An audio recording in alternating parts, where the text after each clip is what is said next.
Rouge the Bat has always been an interesting character to me. Beyond her large personalities, Rouge is a cunning and clever character who I actually feel was really well utilized in the later parts of Archie Sonic comics, and got a lot more attention than she did in the video games. Although it definitely didn't start this way in the comic.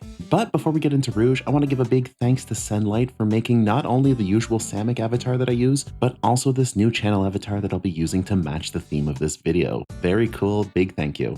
Rouge the Bat would actually have a really lackluster debut. Shortly after Shadow's appearance destroying Mecha Sonic, the president would hire Rouge the Bat, and oh boy, they took an interesting direction in her design, because like none of the characters on this page look very good. Wildly though, this isn't an issue found throughout the entirety of this comic, as there are some panels featuring in the same issue that look really amazing. Sonic's iconic drop into City Escape is downright beautiful, honestly. Most criminally though, is that this is the only panel we would get of Rouge in this issue, as this comic ended up slated just to show off SA2, and it would end on a cliffhanger telling you that you had to buy the video game if you wanted to know how the story concluded. Which, by the by, you likely wouldn't get the conclusion you were looking for, considering that this comic introduced a lot of elements and characters that just straight up weren't in SA2, such as Mecha Sonic, and whoever Commander Hugo and his Paladin Sigma Alpha 2 team are, they just never show up in the game. Like, why even introduce them if this comic only existed to advertise for a video game? Weirdly though, 8 years later, SA2 would be revisited and the plot would be slightly altered to deviate a little bit further from the source material, which honestly I'm not complaining about, as it's pretty on par with a lot of what Archie does. We'd get to see Sonic have his iconic dialogue with Shadow before the showdown they have, and they would end up having a temporary truce in order to team up and rescue Rouge, which means that rather interestingly, the plot of SA2 stayed pretty close to Rouge working undercover with Eggman in the comics. However, most of the other stuff that happened in the video game didn't really happen the same way here, as it would just focus on this trio of characters. But like in the video game, they would end up heading into space from Egypt, and low-key, I kind of vibe with this team up. Rouge would ultimately be the one to bring them together to take on the Bio Lizard, and things largely go the same minus the fact that Shadow does not die here. Following these events, Rouge would continue to work with the president and would be dispatched by him to go deal with the new robotic Robotnik, who I actually covered in my Eggman video if you're curious as to why he looks like this. But Rouge the Bat ended up being absent for 12 hours after being dispatched, which led the president to get Sonic to go and search after Rouge. Sonic gets a little bit angry that it wasn't called earlier, but regardless, Sonic and Bunnie head off to save Rouge the Bat in an area that is very clearly the ruins of New York City. Now, Eggman, for whatever reason, decided to build himself a body that looks like this, but at the end of the day, despite having long arms, he is not immune to the old stick of dynamite in the mouth, and that's the end of Eggman looking like this. Rouge, meanwhile, is captured, and she's gotten a bit of a redesign. Her proportions are much closer to the video game look, and aside from a vacuum-sealed top, I actually think this is a not half-bad looking design. She would get sprung by Bunnie, but having never previously met Bunnie before, this would cause Rouge to immediately go into the attack, assuming that any robotic creature is working with Eggman, which honestly kind of valid. The two would tussle for a while, and most of these fight panels are pretty well done. Though there is one panel that really looks like Bunnie punched Rouge in the boob, and like, I don't know, it's kind of funny. I know it was meant to be your face, but come on. Impressively though, despite being just a bat, Rouge would hold up really well against Bunnie's augmented strength. And all of this ends once Sonic catches up and explains to everyone that they are all on the same team here. Neither of them seem all that injured or upset at the end of the day, so no harm, no foul. Rouge, unlike a lot of non-billing characters in Archie, would seldomly ever end up working with the Freedom Fighters, and would instead find herself in the full-time employment of the president for a lot of the comics run. She would go on to save the president around the same time that the Zorda, which are this alien race of brain squids, attacked Mobius, and she would be sent by the president to assist in the fight against the Zorda shortly thereafter. Rouge would actually be one of the first people on the scene shortly after Sonic had quote-unquote died, but kind of interestingly, she wouldn't go to Sonic's funeral. Instead, the president would be there, and like, I know it's supposed to be a sad funeral scene, but getting the president next to like Dulcie the Dragon is just so jarring. I can't help but laugh. Like, they're such different looking characters. Although Rouge was introduced in the video games as a counterpart and perhaps romantic interest to Knuckles, it wouldn't be until her 5th comic appearance that the two would actually have some time together. Rouge, along with a gun helicopter, would be sent by the president to go and assist Knuckles and his friends in a fight against Eggman. Rouge again would get a slight redesign, as she would be drawn with much larger wings and a more human body. While I don't love the human build, I actually do really like these large wings. They look really cool. Rouge and Knuckles would work pretty well together, with Rouge at one point taking Knuckles for a ride as the two fly off into the distance, causing a little bit of jealousy from Knuckles' future wife and current cousin Julie Sue. Without much actual action or plot, the battle would ultimately be won, with Rouge disappearing once again to go and do her own thing with the president or whatever. After some time, Rouge would stop working for the president for whatever reason that's never really quite explained in the comics, and she would go back to her roots as a thief. Rouge again would get another redesign. Gone would be the human-like proportions, and in would be the boob sock shirt. This is kind of ridiculous, honestly. We'd find Rouge eavesdropping on a conversation that Knack the Weasel, another criminal, is having with a client in regards to pulling off a heist on Angel Island. This would then prompt Rouge to head off to the floating island for the first time in order to get the Master Emerald before Knack can. Once there, Rouge would be immediately catcalled by a few echidnas, and through pure luck, the first echidna that she would approach would be Knuckles' father and the guardian of the Emerald, Locke. Rouge would immediately start playing the lost damsel trope and starts to get pretty close to Locke and gets him to show her around. However, this plan is cut pretty short after Rouge starts to show more of her cards, and when she asks Locke if he is the guardian of this place, Locke starts to panic as he realizes that she is more than she appears to be. But before he can really figure anything out, Rouge gets teleported away by Archimedes the Fire Ant and the sworn ally to the Echidna people. This, however, would lead to an interesting partnership between Rouge and Sonic, or rather, evil Sonic. So during this point in time, Sonic would actually have been jumped by his evil counterpart from a mirror universe where everyone is evil, and the two would have swapped places. While Rouge was out flirting with Knuckles' old man, evil Sonic was out flirting and having naps with every single bachelorette he could find on Mobius. Now, with Rouge's sudden arrival, evil Sonic is very interested in her and has his eyes set on Rouge, who coincidentally is now looking for a partnership for her heist. Rouge, now working with evil Sonic after he has told her that he knows where to find the Master Emerald, are back to Angel Island. The two would devise a plan where Rouge would distract Locke and evil Sonic would be sent in to go get the Emerald. This starts working out pretty decently with Rouge flirting and talking about being alone with Locke. But Locke would quickly detect something amiss, which would prompt him to comically fall through a trapdoor that just appears underneath him. It's kind of silly. Now, turns out that Sonic got back from the evil universe, and both he and evil Sonic have gotten into a fight in this room. It's resulted in them losing their shoes, don't ask how, and now we can't tell which Sonic is which. However, Locke can tell which one is the evil Sonic, as it's pretty clearly the one that's ready to bash in the other Sonic's head with a rock. He reasons that Sonic would never use a weapon, but please be reminded that not too long ago Sonic stuck a stick of dynamite inside of Eggman's mouth in order to kill him, so he's definitely not super pure.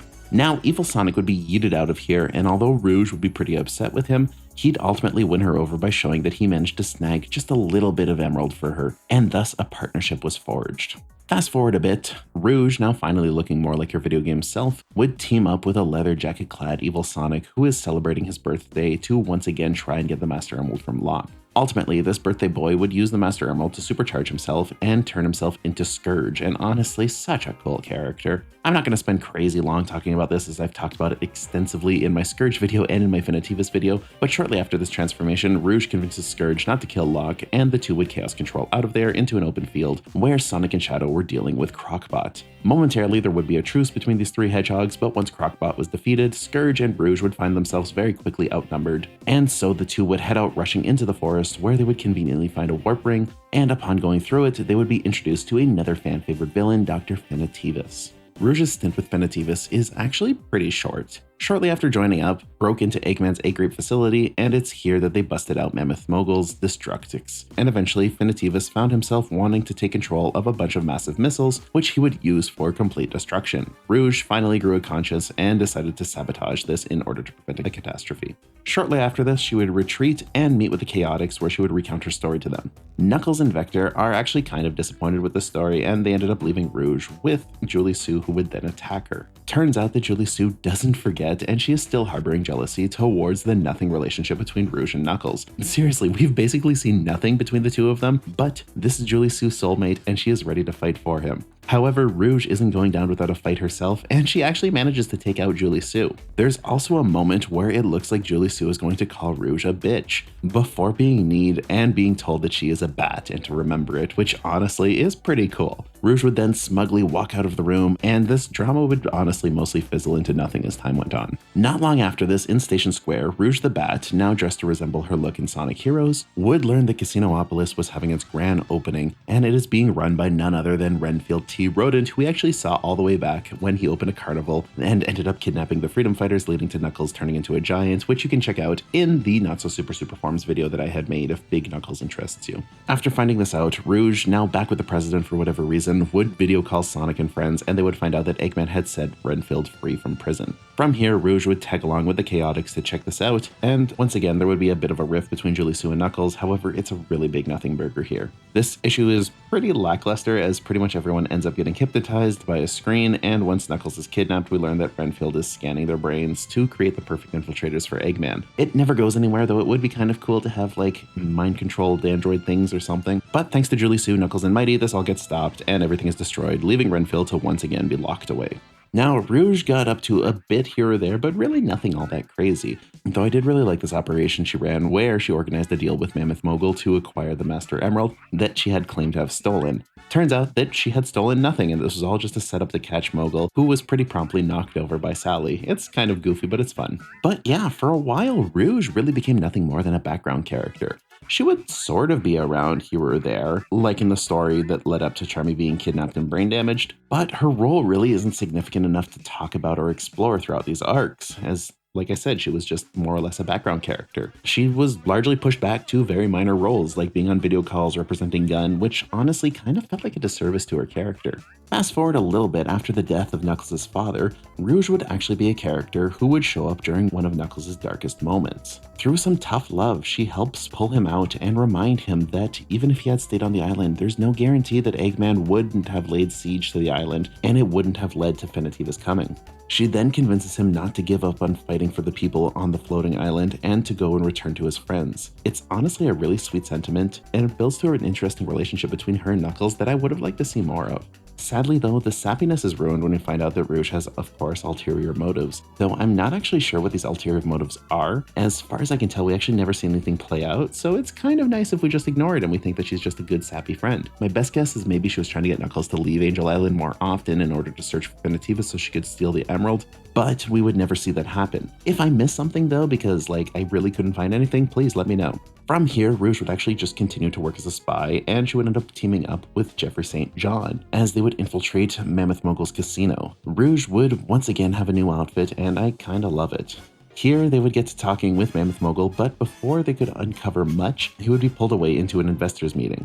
Eventually, the going would get tough as it turns out that Sonic is being held captive here, and so Amy and Sally aren't too far behind to help break out Sonic. Once a fight breaks out, Rouge explains that she is not fighting because she does not want to risk ruining her outfit, which is kind of funny. But that's kind of it for her spy games with Jeffrey. Finally, we'd actually get to a point where I find Rouge gets really well done, and that's when she was a member of Team Dark. Team Dark would make their debut alongside Sonic as that aforementioned trio that I talked about before, as Omega actually didn't exist yet at this point. They would team up together and take out a massive laser. The story itself actually ties into the events of SA2, like I had said before, and it's really fun seeing the history that these three have in the Archie universe. It's cool to see some genuine emotion from Shadow, as you can tell that his relationship with Sonic has really grown so much throughout time.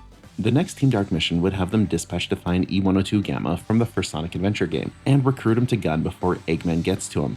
Turns out that Eggman is hunting him down as he has built E123 Omega to get the job done. Omega is built to be a walking arsenal, built to destroy anything in its path and obey Eggman. I find Eggman's interaction with Omega to be really funny, as Omega just flat out refuses to hunt down Gamma as he wants to go and destroy Sonic. And of course, this angers the Doctor, as Sonic is meant for him and only him. He goes as far to say that if Omega doesn't do what he's told, he's going to be put back into storage for a decade. Now, here's the thing. I have a Shadow video in the works at the moment, and it's going to cover this story in a lot of detail. Rouge simply doesn't really show up for most of this, so the only important bit really to know is that Shadow found Gamma, but Gamma was killed. Ultimately, before being terminated, he assimilated himself with Omega and turned Omega into a force for good that would work with Team Dark. It's honestly a great story, but like I said, sadly Rouge isn't there, and this is a video on that bat. Now, I've been calling them Team Dark for a while, but this is actually when they would make it official. Shadow and Rouge would be dispatched on a mission to the Special Zone to retrieve a Chaos Emerald. Now, the special zone in Archie is kind of interesting as it's run by an evil panda god named Feist,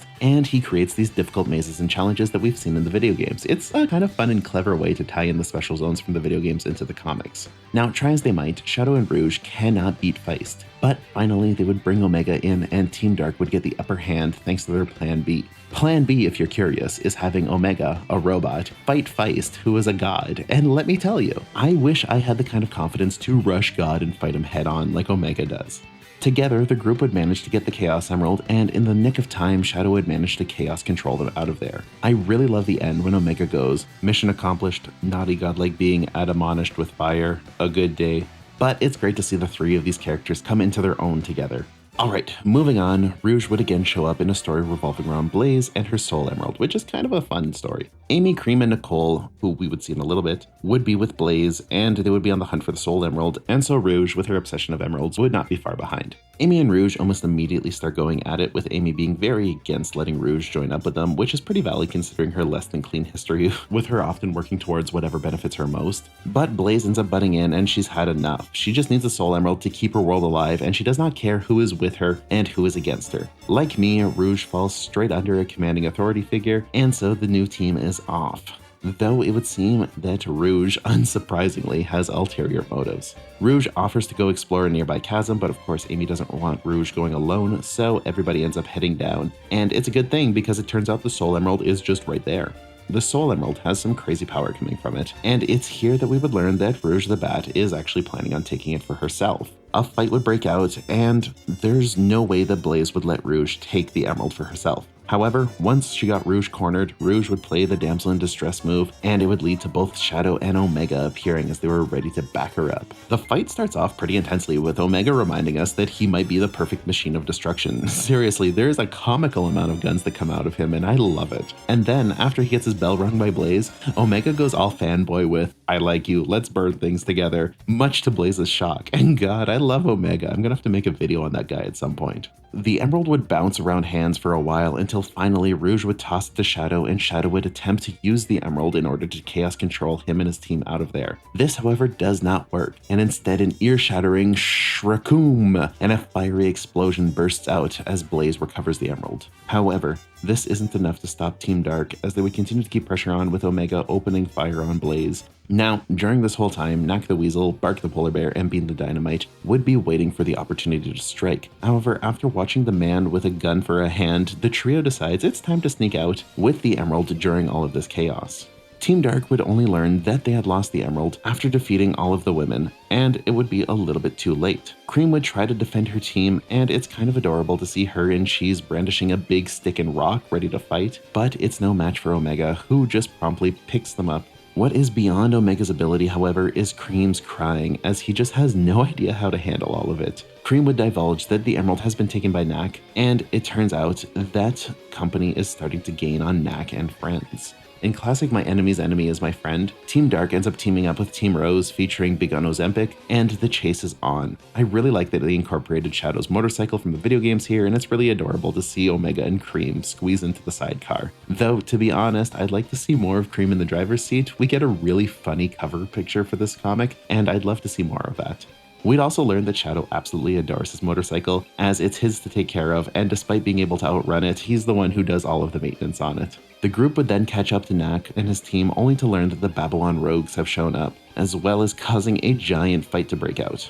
During this fight, Rouge the Bat would end up formulating a plan with Amy, and it's really fun seeing the two of them work together as competent leaders. Everyone would be corralled together, and with a snap of the fingers, Blaze would ignite Bean's bomb, causing everyone to blow up in a cartoonish scene. Though no one perished here, the fight is over, and everyone has decided that yeah, it's time to just leave. Now, despite Rouge's frustrations, Shadow would convince her that Gun owes Blaze a favor, and the safety of her own world outweighs the need to get this rock for the mission.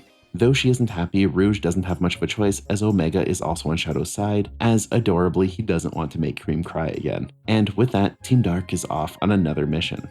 Or rather, they would be off on another mission if not for the fact that the world-altering event, which combined Mega Man and Sonic's universes together, would happen. Now, during this time, Rouge the Bat would continue to do covert ops as she worked on rescuing Dr. Light. Unfortunately, Base and Metal Sonic would get the drop on Rouge, which would force her to release Chaos Devil, who is a mix of Chaos and the Yellow Devil. Honestly, he's probably my favorite design here. Through a fight, Rouge and Metal would end up getting eaten by Chaos Devil until Eggman and Dr. Wily show up and end all of this. Rouge would be trapped, and ultimately, like many other characters in this arc, she would be turned into a robot master. Rouge Woman would actually have a kind of cool design, but she didn't last too long as Mega Man would end up taking her out and he would take her power. But other than that, Rouge doesn't really get up to much during this time, and as we all know, the universe would then be reset in an event known as the Super Genesis Wave. Post Super Genesis Wave, Rouge actually doesn't get up to all that much in the mainline Archie stories, which is honestly a real shame as it would have been really cool to see her interact with some of the egg bosses. Although we would get this one really great scene of her cheering on Knuckles, and I adore how she and Team Dark just do everything together from the mundane to the cool spy stuff. It's really fun, and I wish we got more slice of life stuff with the three of them together. Speaking of exciting and kind of weird, Archie would reintroduce the Black Arms from the Shadow the Hedgehog video game, and its hero would get a really interesting story involving the new leader of the Black Arms and an evil version of Wisps, and also a creature known as Eclipse that honestly looks really cool. Sadly though, Rouge plays second fiddle throughout most of the story, and she doesn't do a ton in it. We're already getting pretty far into the video, and I don't want to take up more time just saying that Rouge was there and then stuff happened in the background that I don't really want to talk about because Rouge wasn't there, you know? So it's going to be easier to just go over this as it's a more Shadow-focused story, and I would like to really do it justice when I cover Shadow. So the bit that I really want to mention is at the end, Knuckles ends up smashing the Master Emerald, causing shards to go flying everywhere just like in the video game. The plot revolving around the broken Master Emerald would pick up when Amy and Knuckles would go meet King Max to ask for permission to search his land in order to find some of those missing shards. Coincidentally, Team Dark would also be there asking about the exact same thing, which would mean that it's time for yet another team up, and it's kind of fun to see Amy and Rouge teamed up yet again. Although this team up is pretty reluctant, and it's not because of Amy and Rouge this time. It's because Shadow and Knuckles don't get along. They have no interest in working together, and the tension is a little bit settled, but I do really love that Shadow is kind of being salty over the fact that Knuckles had previously called him a jerk. It's such a goofy little thing. With that, the team is off, together to go and hunt some shards, and to make things even better, Rouge already has 3 that she's found. The group heads off to the Mystic Cave Zone and they start their search. And the moment they get into there, much to Rouge's excitement, they find what seems to be a replica of the Master Emerald. This fake emerald has no power coming from it, which is honestly even better for Rouge as it means she won't have to fight anyone to take this rock. The group ends up making the same mistake that basically every horror movie has ever made, and they decide that now is a good time to split up. And what is probably the biggest crime of this video, Omega is left on his own. Now, while exploring, Rouge and Amy come across even more gems, but to their shock, they fire out of the ground and end up capturing them. Meanwhile, Omega is crystallized, and Knuckles and Shadow meet a new character named Nixus, who is apparently a Master Emerald Shard hunter as well, and one of the only last echidnas. Or is he? Because if you haven't picked up on Nixus yet, we'll get to it in a second. As Rouge and Amy work together to escape their crystal bindings, suddenly they're fired upon, and fortunately for them, Shadow rushes in to help. We would find that the creature firing them is a crystallized Omega who's being controlled by whatever these crystals are. Hold on, wait a minute. Crystallized robots being controlled by a magical force? We've seen this before, and I'm pretty sure most people have put it together by now, but Nixus is just Ixis Naugus, or rather Walter Naugus, isn't he? Yeah, so like to no one's surprise, Nixus turns out to be the evil troll wizard Walter Naugus, and he's trying to use the power of the Master Emerald to supercharge himself. Honestly, he's pretty quickly dispatched as he's temporarily put out, and the real villain for now catches up to them, which is the murderous robot baby that's still under the crystalline infection. The team would have to take the offensive against their friend, and I think it's a lot of fun to see Rouge use more kick attacks here as it brings her closer to her video game self, and it also makes her feel like a more original character. With Omega eventually freed from the crystals controlling him, he chooses to make up for his rampage by going on a rampage against Walter. Speaking of Walter, he's been putting together the Master Emerald, so maybe he was more of a threat than I made him out to be. Using the power of the Master Emerald and a pose that honestly looks like it comes straight out of an anime, which I say with all of the love in my heart, as this is probably the first time I've ever been interested in any art of Naugus. Naugus manages to freeze everyone in crystals, and honestly, it's terrifying. Watching Knuckles desperately try to reach for Amy as the two of them are frozen is just such a sad scene. Naugus, however, has made one fatal mistake, and that's that his crystals are not punch-proof. Knuckles manages to burst himself out of his crystal and then goes on to free everyone else as they go chasing down Naugus. I really enjoy the art that we get of Amy's crystallized hammer, but honestly, Rouge doesn't get up to much here. Naugus pulls off a mimic as he turns himself into Sonic, but Shadow and Knuckles have no problem punching the blue blur in the face. Rouge would end up tagging out Knuckles in what is honestly a pretty cute scene, and then she would go on to team up with Team Dark to lay the boots to Nagas.